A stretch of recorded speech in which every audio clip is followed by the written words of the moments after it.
Ironically, growing up, I never shot guns that often, but after working here at TA Targets, I got immersed in the community and began to love what this is about. Fast forward a few years after working at TA, I got into vehicles and modifying them for overland use. And I really just got to build a vehicle and take it across Pennsylvania and just explore all the places there is to explore here.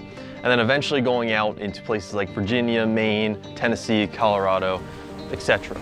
I learned a ton from these experiences and ultimately got to realize the value of having a firearm, especially on solo trips. Being remote and alone is an incredibly refreshing experience, but it also made me realize how vulnerable I am.